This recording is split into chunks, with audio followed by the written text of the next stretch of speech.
बाबा को सीधा सीधा को हमना संपत्ति दिला बिक्री करके टंका देबे भाई बाबा ठीक है बाबा ठीक है जदी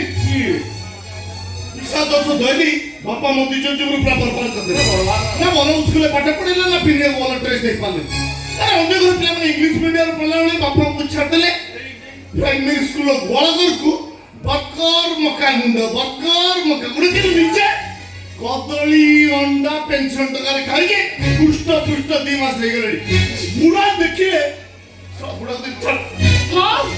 तब मन को पई टका रखी थाबे केमिति घरे दीना पुओ था तो मफत बड़े बाहर पिला का रखी तो सीते बापांको सुना पुओ सब कतरा को टकर हबो मां भिया मु तो भाबु जे मध्य घर बड़ पुओ से जहा कहबो बापा घर बेदर का अरे भाई हां मंत्री के मोटे चाकरी फाइनल करछि मंत्री को गांधी भाई मते 3 लाख टका दरकार भाई हां पे 5 लाख बिजनेस करे पे निकल जाऊ से 3 लाख टका दरकार और पूरे टका न मिले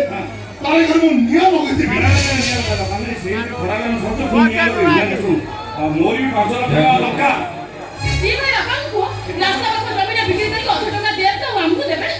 पुणे ते से रास्ता पर जमीन तो ठीक अछि जमीन किनिबा पई क्लाइंट कोड मिलिबो अरे बाबा से दायित्व तुम मो पर छै ए तो तुम लेबो तुम आगो जाओ बापा को बुझाओ के और बापा को बुझेना पड़िबो अरे ठीक है अच्छा चेष्टा करियो हां ई भाई देख लो बापा को 3 मास तले हलुतले कौन खाइए बापा बापा तुम आसीबा डेरे देखि हमने व्यस्त होई पड़िथिलो बापा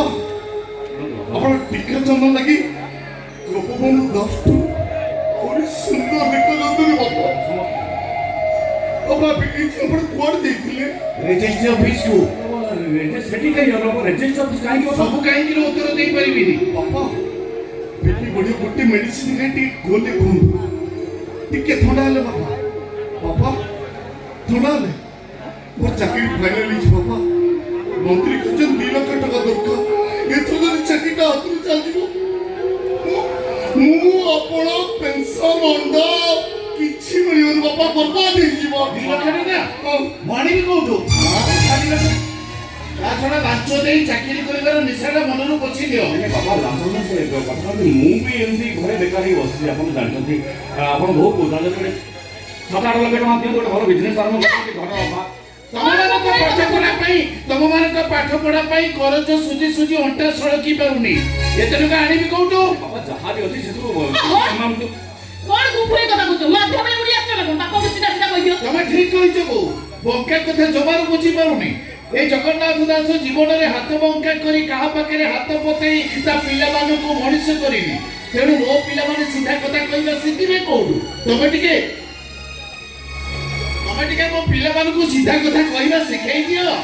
ए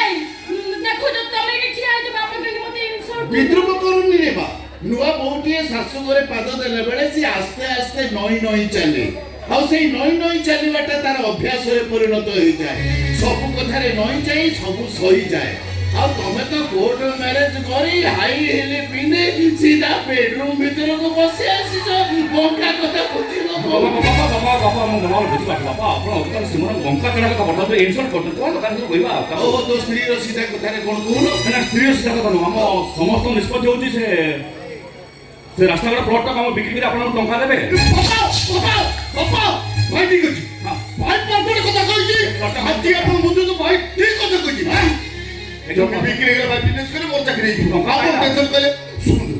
जमी बिक्री गले भाई बिजनेस करियो मोर चाकरी जीव बुझले बाबा ना कान भाई दूसरा जमी बिक्री गले भाई बिजनेस करियो मोर चाकरी जीव सुनो क्लियर मंत्री कहछन टका देले हाथ जमी लेटर देबे हाथ जमी के बेल पर मु पुट ठीक कर दी आपन के बहुत मारी ले ओजा बोल ओरियो बोलो तने जो बापा मु सिना सुनाऊ नहीं तुम जमी के खुशी सुनाओ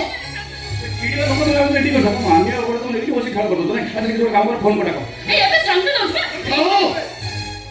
फोन करियो दरकार नहीं से जमी बिक्री सरीची ଯାଇଛି ବାପା କିଏ କିଲାନି ବାପା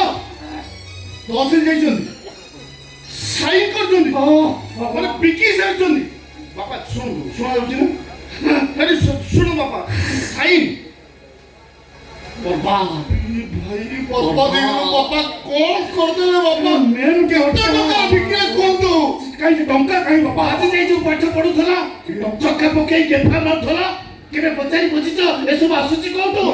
ବାଧ୍ୟାର ହାଡ଼ ଭଙ୍ଗା ପରିଶ୍ରମରେ ତମେ ମାନେ ସବୁ ମଣିଷ ହେଇଛ ତାକୁ ସ୍ନେହ ଶ୍ରଦ୍ଧା ନ ଦେଇ ଓଲଟି ମାଡ଼ ମାରୁଛ ମୋର କିଛି ହେଇଗଲେ ତମେ ତ ତାକୁ ଏ ଘରେ ରଖେଇଦବନି ତେଣୁ ମୁଁ କାହିଁକି ତାର ଧାରୁଆ ହେବି ସେଇଥିପାଇଁ ସେ ଜମିଟାକୁ ମୁଁ ବାଧ୍ୟ ନାଁରେ ରେଜିଷ୍ଟ୍ରି କରିଦେଇଛି ଦେଖିଲ ତ କିଏ ପର ଆଉ କିଏ ନିଜର ନିଜ ପିଲାମାନଙ୍କ ଭବିଷ୍ୟତ କଥା ଚିନ୍ତା କଲନି ଏଟା ବାହାର ପିଲାଙ୍କର ସବୁ ତାକୁ ଏ ବୋଉ ବାହାର ପିଲା ବୋଲି କାହାକୁ କହୁଛ ସେ ମୋ ନିଜର ଅଯୋ ତ କିଛି ଭୁଲ କହିନାହାନ୍ତି ଜାତି ଗୋତ୍ର ନଥିବ ଗୋଟେ ଜାଣନ୍ତୁ ନାରେ କଣ ଖୋର୍ଦ୍ଧନ ବାପା କହିଲୁ ପଇସା ଆସ୍ତା ପେନ୍ସନ୍ କଥା ଚିନ୍ତା କରୁଥିଲ ପଇସା କଥା ଚିନ୍ତା କରୁଥିଲ ଦି ଭେଣ୍ଡିଆ ପୁଅ କଥା ଚିନ୍ତା ତମେ ଗୋଟେ ଜାଣନ୍ତୁ ଜାଣି କରିଦେଲ ଓହୋ ରାତି ପାଇଲା ଆମ ସମ୍ପତ୍ତି ନୁହଁ ସେଇଟା ମୋ ସମ୍ପତ୍ତି ମୋର ଯାହା ଇଚ୍ଛା ମୁଁ ସେଇଆ କରିବି ଓହୋ ତମାନେ ଆମେ ବାହାର ଗୋଟେ ଆଣ୍ଠା ପିଲା ଆଉ ଯାହା କିଛି ଭାବି ନେଇ ପାର ଧରି ଜାଣି ନେଇ ଚାଲିଲା ତମମାନଙ୍କ ପାଠ ପଢା ପାଇଁ ମୁଁ ଦାଣ୍ଡର ଭିକାରୀ ହେଇଯାଇଛି ଆଉ ନୁହଁ